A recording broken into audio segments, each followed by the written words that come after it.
दिल्ली दौरे पर यूपी के सीएम योगी आदित्यनाथ सीएम शाम 7:50 पर यूपी सदन पहुंचेंगे, जहां पर जेपी नड्डा से मुलाकात कर सकते हैं।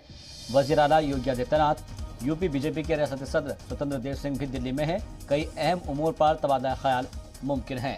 आपको बता दें कि यूपी में बहुत जल्द ही असेंबली के इंतखाब भी होने हैं, तो तबादला ख्याल भी कई मुद्दों पर हो सकता है, लेकिन दिल्ली पहुंचे हैं। और इस खबर पर ज़्यादा जानकारी के साथ जी मीडिया नुमाइंदे अहमर हुसैन हमारे साथ जुड़ गए हैं।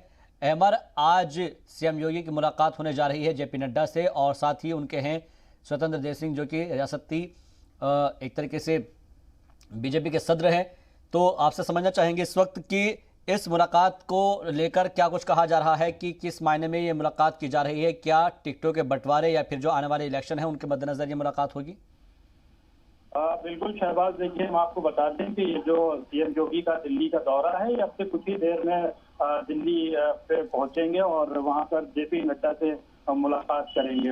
इस मुलाकात के देखिए सियासी में कई मायने निकाले जा रहे हैं, क्योंकि जो 2022 का विधानसभा इलेक्शन है उत्तर प्रदेश का, उसको लेकर भी ये मुलाकात काफी अहम मानी जा रही है। साथ में इस वक्त जो बताया जा रहा है कि सीएम योगी के जो बीजेपी प्रदेश अध्यक्ष हैं उत्तर प्रदेश के स्वतंत्र देव सिंह और सुनील बंसल संगठन के मंत्री, तो ये भी साथ में बैठक में मौजूद रहेंगे और तमाम तरह की जो उत्तर प्रदेश में जो सरगर्मियां हैं उस पर चर्चा होगी। और खासतौर से जो इलेक्शन है, इलेक्शन को लेकर किस तरीके की रणनीति तय करना है और आगे किस तरीके से बीजेपी की योजनाओं को लोगों तक ले आना है, घर घर तक ले जाना है, और उस पर अहम चर्चा होगी।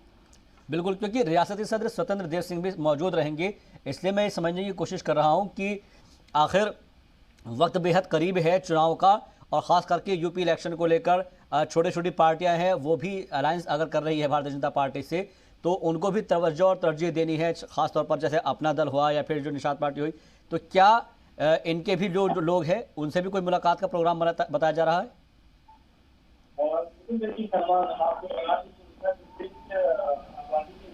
एक बड़ा राज्य है और जहाँ पर उसका जो विधानसभा का होता है वो काफी अहम होता है। और यहाँ पर दो दल की राजनीति और जातिगत राजनीति समीकरण बैठाने के लिए पार्टियां लगी रहती हैं, तो फिर इसमें दो दल की राजनीति और जो जातियों का समीकरण बैठाना काफी अहम माना जाता है, और आने वाले वक्त में चुनाव में ये काफी पार्टियों के लिए फायदेमंद साबित होता है। तो उसी के तहत जो छोटे दल है यहाँ पे और जो छोटे छोटे दल मिलके सरकार का सपोर्ट है और जो पार्टियों के वोट है उनको मुतासिर करते हैं, उनको जोड़ने पर विचार किया जा सकता है। और साथ में जो बड़ी पार्टियां हैं उत्तर प्रदेश की, जैसे समाजवादी पार्टी है, बहुजन समाज पार्टी है या फिर कांग्रेस है, इनकी जो रणनीति है इलेक्शन में 2022 के, उस पर भी चर्चा होगी कि ये पार्टियां किस दिशा में आगे बढ़ रही है इलेक्शन में, तो उसको लेकर जेपी नड्डा के साथ बातचीत होगी। ठीक है, बहुत बहुत शुक्रिया हमसे बातचीत के लिए, तमाम जानकारी के लिए अहमर हुसैन आपका।